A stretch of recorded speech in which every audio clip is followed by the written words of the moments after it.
Hello and welcome to episode 4 of the Nick Symmonds Show. I'm your host, Nick Symmonds. What a great show we have for you. First off, in my Monday monologue, we are going to talk about motivation, what's motivated me in the past, and ways you can stay motivated on your path towards greatness. We also had an awesome Q&A session. We talked about how to deal with bad coaching. We talked about nutrition, proper nutrition, what to eat, when to eat it. And we also talked about my all-time favorite race. I competed for 20 years. And there's one race that stands out in my mind as the absolute best. We're going to get into that and more here on the Nick Symmonds Show.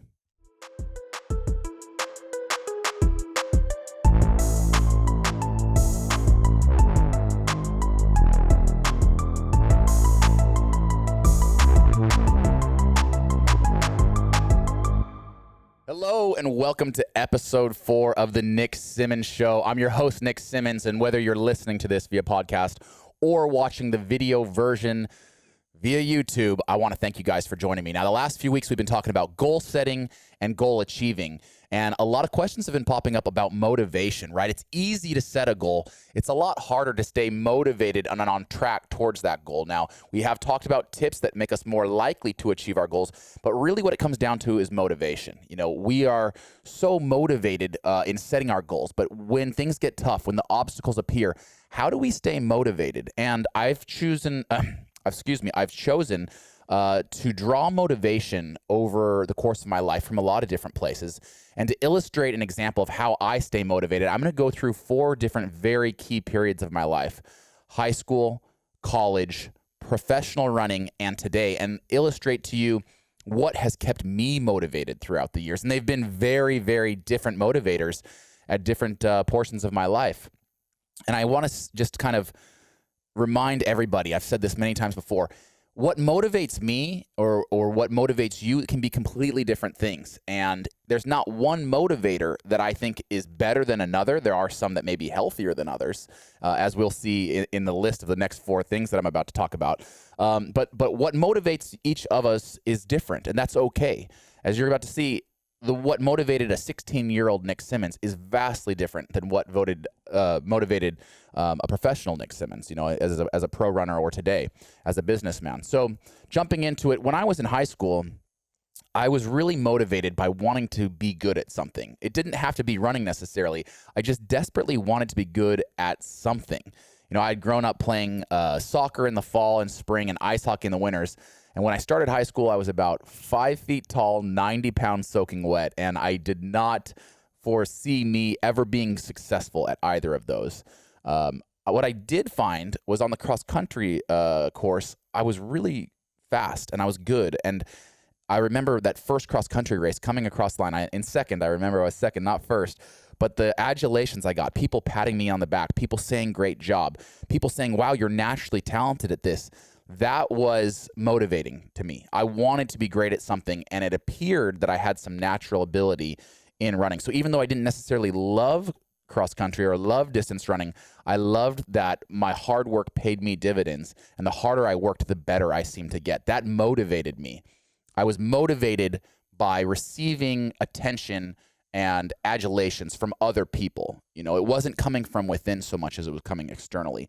And I think that's fine. I think that's okay, especially for young men and young women who desperately want to be good at something. That is a great source of motivation. In college, I would say my motivation changed from external sources to more internal sources. I realized, you know, now I'm starting to really benefit from the hard work that I'm putting in. Now I'm winning national titles. I see a path towards success. I see a path towards possibly a future career. And it was really trying to, I would say, tap into this well of talent that I was beginning to uncover.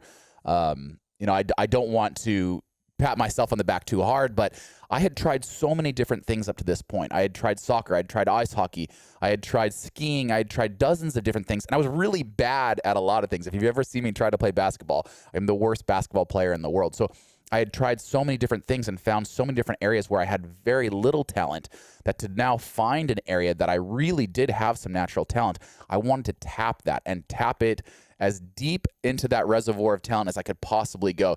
So what really motivated me in college was just this overwhelming desire to see how good I could be. If I stacked season after season and year after year, how good could I ultimately be? And it was almost like paying my past self, or acknowledging the hard work that my past self had done and honoring that hard work and continuing to work hard to ultimately find out in the future how good I could be. Now, as a pro, things got a lot less healthy in some ways. My college coach and I didn't get along very well, and he ended up being a true source of motivation in a more negative way. As a college runner, he would say things, preparing for a big sub 4-minute mile attempt. I remember he said one time, it's a lot harder than you think, Nick. I had gone through the preparations for this race. I had been crushing workouts. I said, Coach, I am ready to break 4. He looks me in the eyes and he says, it's a lot harder than you think.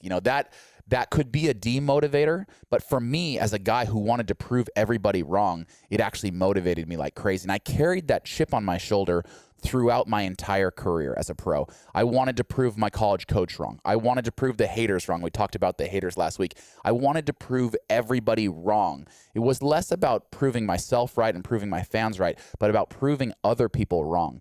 Now, again, that can be an unhealthy motivator, but it can also be a really, really powerful source of motivation. And as a young, ego-driven, hungry young athlete, that was a huge source of motivation for me.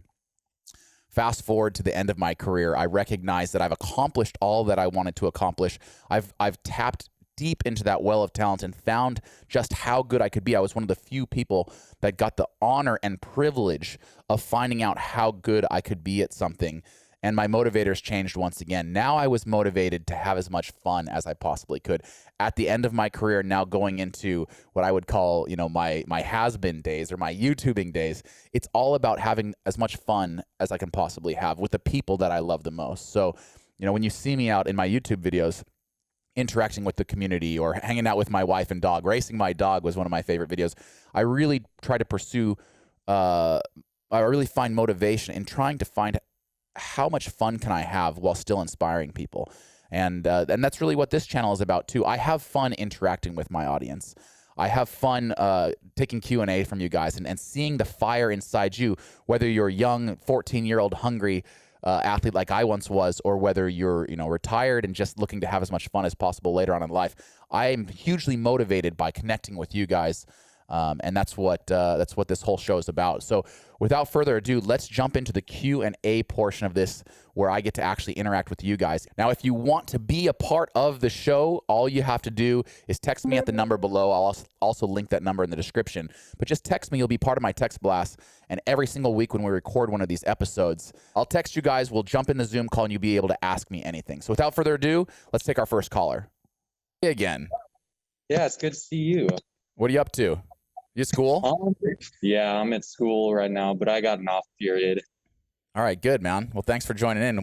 You can ask me anything this week. What do you want to ask me? What do you do with bad coaching in high school? Oh, man, that's a great question. It's a tough one, too. What do you do with bad coaching in high school? I'm so fortunate that in high school, I had one of the best prep coaches in the world. His name's Tom Shanahan. And I absolutely love the man. I mean, he's the reason that I got into running. He's the reason I stayed running. So I'm coming from a place where I had great coaching, but I do know a lot of kids that have had bad coaching. I have friends of mine and young athletes today that have had bad coaching. And it's a really tough one, right? Because you're being you don't get to choose your coach, right? And if you go to college or if you're a pro, you get to choose your coach. But high school athletes are kind of subjected to the coach that they have. I think number one, I would advise you to have a great communication with the coach, even if they're not very experienced, even if you don't think they're the best coach in the world. I still think that by trying to buy into the program and having great communication with that coach, maybe they're not the right coach for you, but they might be good enough for where you're at, if that makes sense. Now, if you're really talented and you really think you have, a chance to go get a scholarship or to go on to do great things in track and field, you may need to look at other coaches. And oftentimes I've seen kids hire outside coaches to help them with their specific event. You can join a local club and be coached that way. In Boise, Idaho, when we were young, there was a club called Team Idaho, and some of the athletes that didn't get along with their high school coach, or maybe they didn't have a coach in their event, would join this club called Team Idaho, and there you could find great coaching, great resources to ultimately, train for your specific event. So whatever your sport is, I would encourage young athletes to start by trying to form that great relationship with your coach. But if it's really not working, you've got to look elsewhere, and sometimes that does even mean hiring a private coach if you can afford it. Okay. Yeah. Does that help a little bit? Yeah, it does. Just I'm not in the best situation right now. I'm not going to say any names out of respect, but it's just very difficult because there's a lot of things I don't know. And with a bad coach, those questions don't really get answered. Mm-hmm. So I guess I could try and look into a private coach or something like that. Okay. Yeah. And I'll quickly, I am not a coach. I'm not patient enough to be a coach. I do have some resources out there for young runners. I've got a little book called How to Be a Better Runner. It's available. I got the book. Okay, good. All right. I appreciate you getting a copy. It's called How to Be a Better Runner. It is available at nicksymmonds.com for digital download, or I have autographed copies there as well. But I also have another resource. My 2012 Olympic training log is available at nicksymmonds.com. And while I don't think that's necessarily a great resource in trying to follow that log, there are some really cool workouts and kind of some insight into the workouts that I did in 2012. So you can check those out as well. Okay. All right, Jackson, I'm wishing you a ton of luck with your season, man. Kick some butt. All right, cool. Thank you. Thanks, Jackson. That was a tough one if you don't have a high school coach, like one that you trust. How you doing? I'm doing well, man. How are you? I'm good. Where are you calling from? I'm calling from Tallahassee, Florida. Nice. I love Tallahassee. You guys have some incredible trails down there.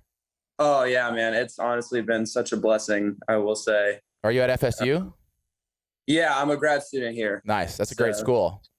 Oh, yeah, definitely, man. I love it. It's fun, man. It's Good. a lot of fun. All right. Well, welcome to the show. You can ask me anything.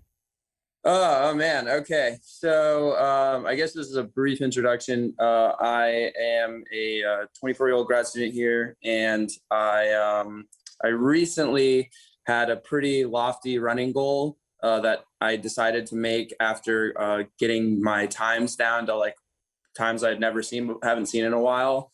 And I thought maybe I could definitely do it. Why not go for the gold? You know what I mean? So, So my big goal right now is I want to try and break a 5-minute mile within the next 2 years. I'm giving myself about 2 years to do it before I turn 27. Nice. So, cause I turned 25 this year, but yeah. So, that's kind of, I've given myself a lot of time, like you said, make your goals reasonable, attainable. So I'm okay, this is a good thing to do. And I recently posted my whole journey and my goal set on Reddit. Cause I've been working on this for since August now. I was about 45 pounds heavier 7 months ago. Wow. Losing the weight's huge. It's a huge start.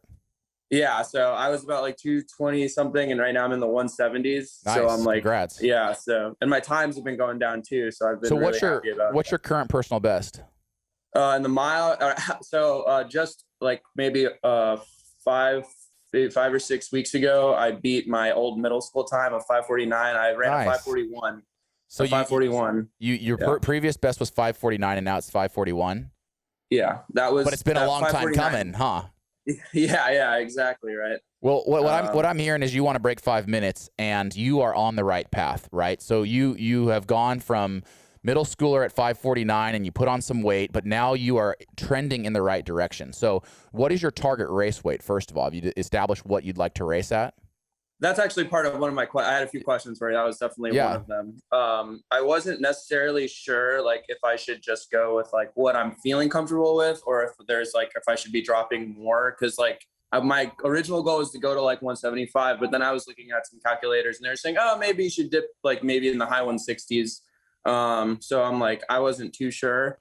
I think that a lot of it, when I talk about finding ideal race weight, it's a lot of trial and error. It's a lot of feeling it out. Now, my theory on this, and I'm not a dietitian, I'm not I'm just a YouTuber who ran professionally for 12 years. I think a distance athlete should try to be as light as they can without getting so light that you start getting sick, that you start getting injured. And again, this is a lot of trial and error. When I got into my pro running career days, I kind of aspired to be lighter and leaner than I was. But every time I got under 160 pounds, I got sick. Every time I got under 160 pounds, an illness or an injury popped up. And so even though I kind of wanted to look and race at a lighter weight, I recognized that my body didn't want to do that. And now as a retired athlete, at weighing up almost 185 pounds, this is probably more my true natural weight where my body wants to be. But, there's no arguing that being lighter on your feet tends to lead to faster times. But there's going to be diminishing returns. You're going to find that at 175, you feel good, but at 170, you feel really, really good, but possibly at 165, you start to go the other way. Instead of feeling really, really, really good, you actually start to feel like you're weak or you're starting to get sick. So I would encourage you to continue to kind of work towards that lower end of the ideal range, and that's where you're going to run the fastest. But it does absolutely have diminishing returns. And to all those athletes out there that think lighter is better, that is absolutely not the case. Power is better, but you need light power, if that makes sense. Okay, yeah, I see what you're saying. All right, I'll just have to play around with it for a bit and see, just really monitor myself there. Not just lean, but lean and mean. That's what you want. I like that. Yeah. That's a good way to view it. Yeah, and so I was also wondering, because so I got to where I was off of about like 17, maybe 15, 17 miles per week. And I decided to jump up kind of big, probably not so smart of me to do, but I jumped up to about like 24, 25 miles per week. When I'm building up, is it better to just build up going slow, longer miles? Or because what I've been doing is I just kept my same training program where I'll do like 2 long run days, which for me is only like 7-8 miles, since I'm only I'm just training for the mile.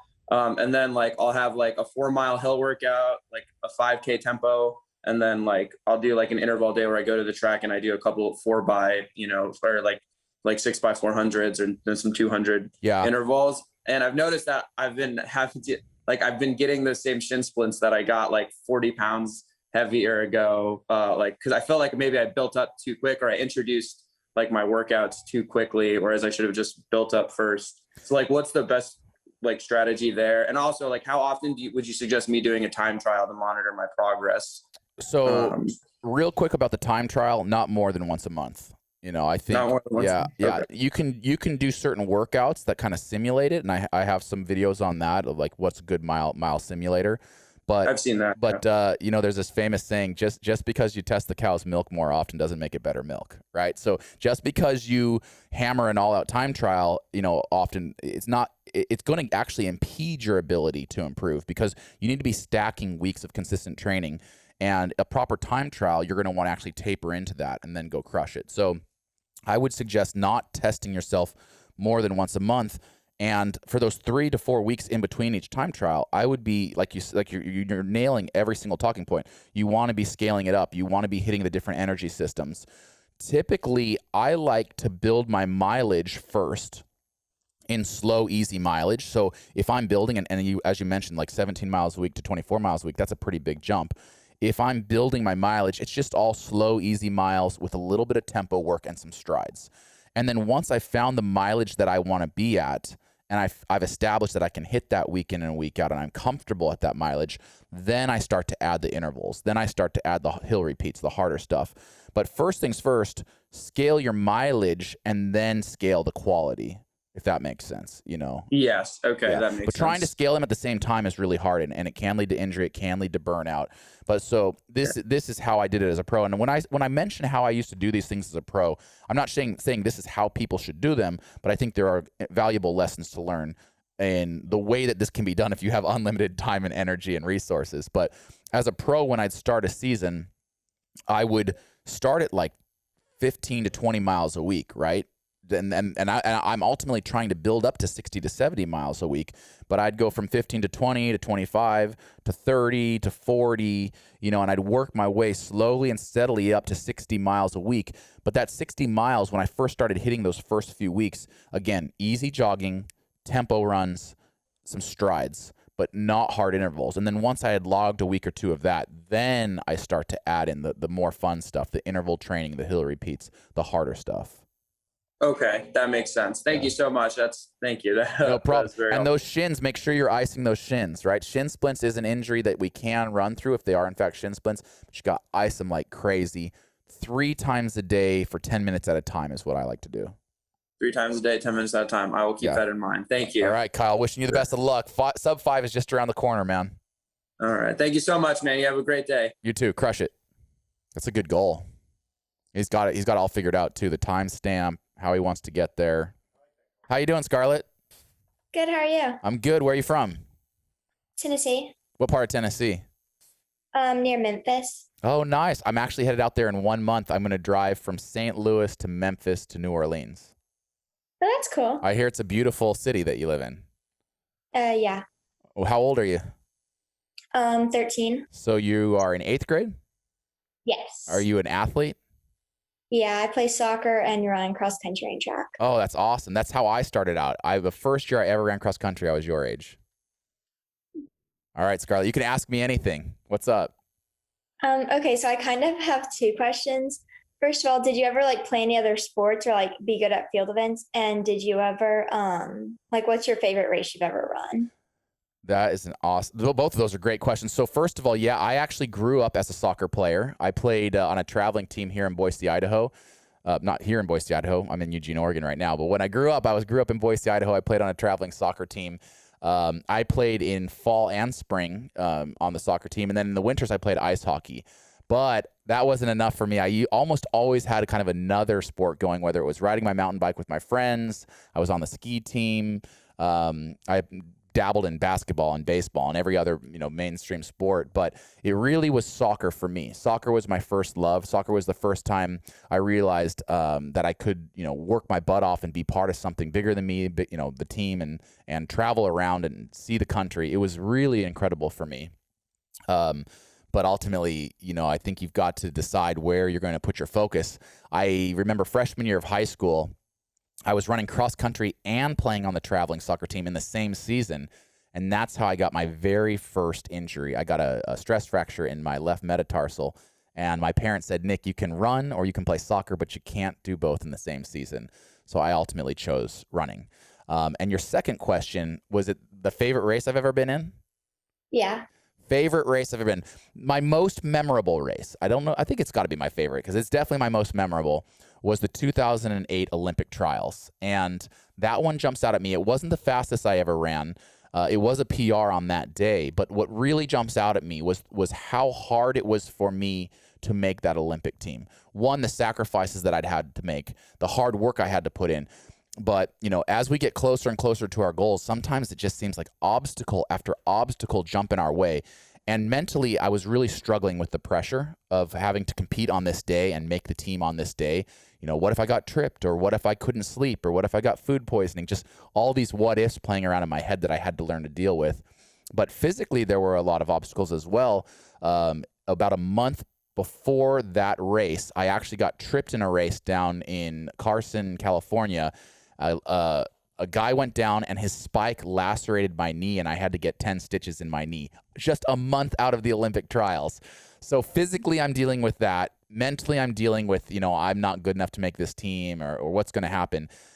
And I was able to overcome both of those really, crazy obstacles and ultimately, survive through the rounds and thrive in the finals and make the team. So I'm very proud of my young 24-year-old self for dealing with that pressure and getting through it. So it's very, very memorable to me now, 13 years later. I'm going to just shake my head. I'm like, how did that kid deal with all that stuff?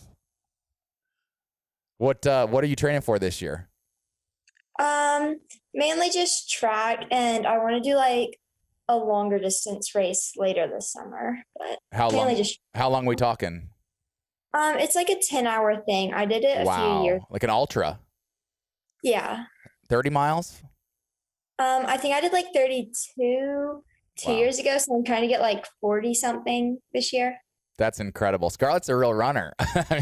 Longest run I've ever done is 26 miles, so you got me beat there.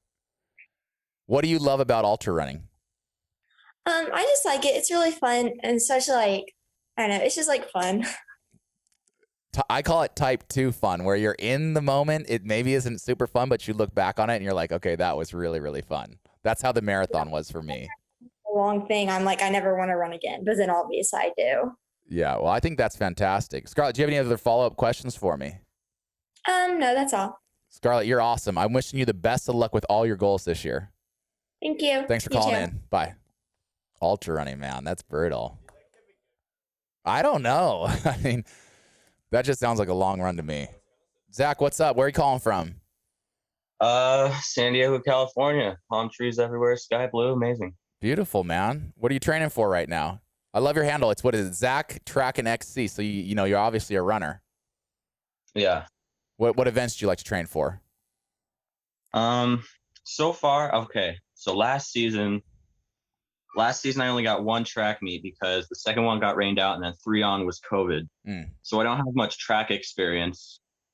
But right now I really love the mile. It's a great event. You can ask me anything. It doesn't have to be about the mile, but if you can ask me anything, what would you ask me?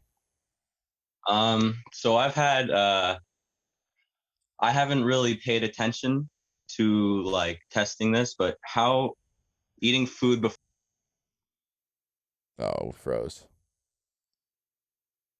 You there still? I don't know what should Sorry, I do. you froze out there. Try asking that one more time.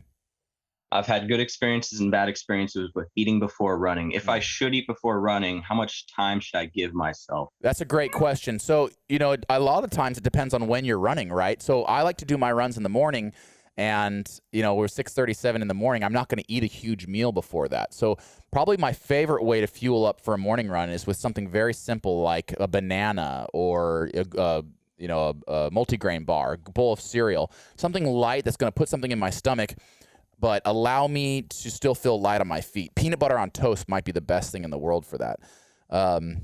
But then I remember in college, we ran in the afternoons, or as a pro, I used to race in the evening. Sometimes as late as like midnight, we would race.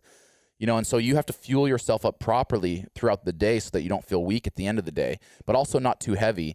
In those cases, I love to have like this is my go-to as a pro. I would have a turkey sandwich with like a couple chips or some popcorn, and I'd have that about 4 hours out. So more so than what you're eating, I think it's important than when you're eating it, you know? And a lot of this is going to be trial and error to find out what works for your engine, what kind of fuel works for your engine best. And make sure once you find that you kind of stick with it. I'm not saying that you can't run on multiple types of fuels, but find exactly what works best for your engine and when you should be introducing that food into it. But now if you're eating a giant meal, maybe the worst thing I ever did, I was probably about 14 or 15, and we had a race in McCall, Idaho. It's a 2-hour drive from Boise, and we drove up, and I just love this little brunch spot in McCall. And I'm like, Mom, we got to go to brunch before the race. And she's like, are you sure you want to do that? And I had waffles and an omelet, and I washed it down with orange juice, side of bacon, just the biggest brunch you can imagine. And about an hour later, we had a 5K cross-country race, and I threw up everywhere on that course multiple times. So when I say it's trial and error, I really mean that. You really have to try different things. You are going to have some stomach issues over the course of your career, and you're just going to fine-tune that, you know, race after race, season after season to find what you run on best. Does that help a little bit? Yeah. All right. I also did that with pizza one time in track and field. Don't eat a giant pizza right before you race an 800. Lessons learned. Yeah. All right, Zach, thanks for your question, man. I had a Cliff Bar before my first 3,200, and that's the finishing picture. Were you throwing it up? Yep, mid throw up. You know what I used to throw up more than anything were energy drinks. That's why I created Run Gum, to get rid of all that liquid and acidity and carbonation. So give that a try too if you need a really quick pick me up right before the go time. Yeah, I got my fruit Run Gum box up there. There we go. I love it, man. All right, Zach, good luck with your season. Thank you. Thanks, man. Have a good one. You too. How's it going? I'm such a big fan. Oh my God. Can you turn my audio down just a touch? How do you say your name? D'Angelo Tiller. D'Angelo Mallard is actually a name me and my friend made up. I like it. I need a little more. I'm such a fan. Oh my God. Dude, I appreciate you calling in. Thanks for being a fan. Yeah. D'Angelo Mallard Duck in the house. Where are you from, D'Angelo? I'm from New Jersey. Oh, cool. I love Jersey, man. What's that? I run in East Brunswick. Oh, okay, great. How old are you? I'm 14, 8th grade. I'm going into high school next year. Nice. That's exciting. Are you going to join a new team then? I'm still gonna be running for my same school. Yeah. But I hopefully gonna run for varsity next year. Fantastic, man. What's your specialty? What's your best event? I run the mile and the 5K. Excellent events. All right, man. You're on the Nick Symmonds Show. You can ask me anything. All right. I have a track meet in 2 hours, right? Okay. I was wondering if you had any advice for the running the mile. First of all, I see you sitting down. That's step one. You know what I always laugh at was when I see middle schoolers or high schoolers running around, chasing after each other, doing all kinds of crazy stuff. I'm like, you need to rest. You've got to race in 2 hours. So keep resting. But as far as the mile goes, I think the biggest thing, there's a lot of ways to approach the mile, but the two biggest pieces of advice I can say are, one, are you running cross country? Yes. Cross country will make the best milers, the best 800-meter runners. I really, really believe in cross country as developing, for the track, and that's what I did. I ran cross country for 4 years in high school. I ran cross country for 4 years in college. I wasn't the best at cross country, but I knew that it was going to make me a stronger miler, a stronger middle distance runner. So one, you're nailing that one. That's awesome. Number two, pacing is everything in the mile. Right. And a lot of people, they go out way too slow, and then you see this furious kick at the end, and they've left way too much on the track. Then, alternatively, you got kids that get so excited, they go out and, just absolute blistering pace, and then they end up walking the last lap. So you really have to dial in that pace, learn what you're capable of. Think to yourself, I know I can run, I'll just throw a number out there, a 5-minute mile. What if I pushed myself just a little bit today and tried to run 4:55? Then set that pace and try to hit even splits. Whether you're a high school athlete or whether you're a professional athlete, I believe that in the mile, even splits is physiologically the easiest way to run it. For example, when I ran my first sub 4-minute mile, I went 60, 60, 60, and I was planning on running a 59, but I felt really good that day, and I ran a 56.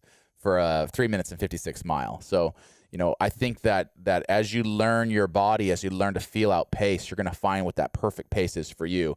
And then also, I want you looking left. I want you looking right. I want you to be cognizant of the runners around you, and I want you to really race. I want you to be competitive when you're on that track.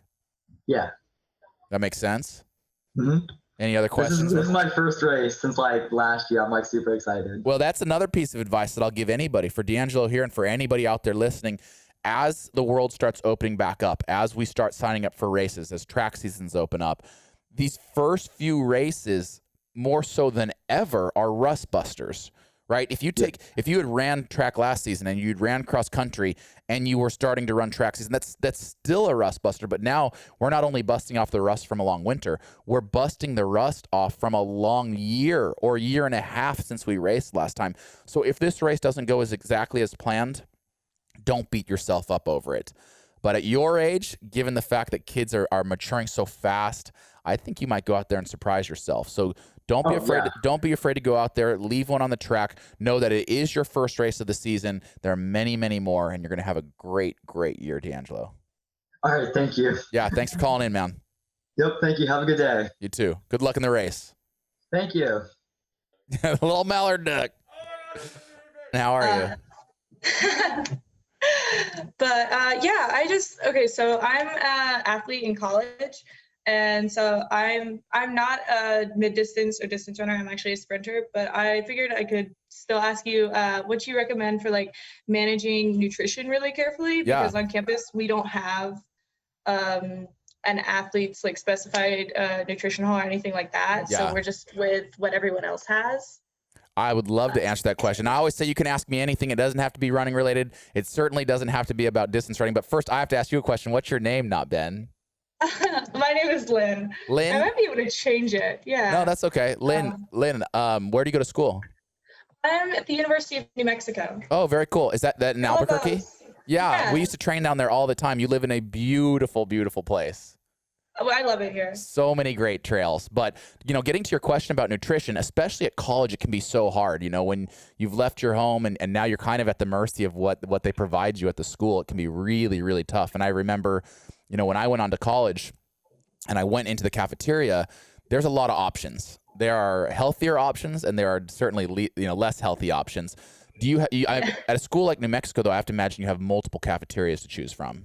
We do not. We only have one. Oh no! And it's really limited right now. Yeah. We only have like 4 stations available. Yeah. And they're pretty much the same. Are you living on campus or off campus? I'm on campus. So you don't have a kitchen or anything available to you? We do in our dorms. Okay. So I was gonna ask you like how you recommend tracking that. It's kind of the way I live my life today. Is I love eating out. I love my cheat meals, but I always feel like if I'm smart breakfast and lunch, then that takes care of 2/3 of my nutrition right there. So I try to eat really smart, well-balanced breakfast, very small, but just enough to fuel me for my workout. And then lunch is where I have an opportunity to really like kind of dial in my nutrition. So I've been meal prepping a lot lately. I love a sandwich. I think that has, a lot of really good protein and carbs and a little bit of everything in it.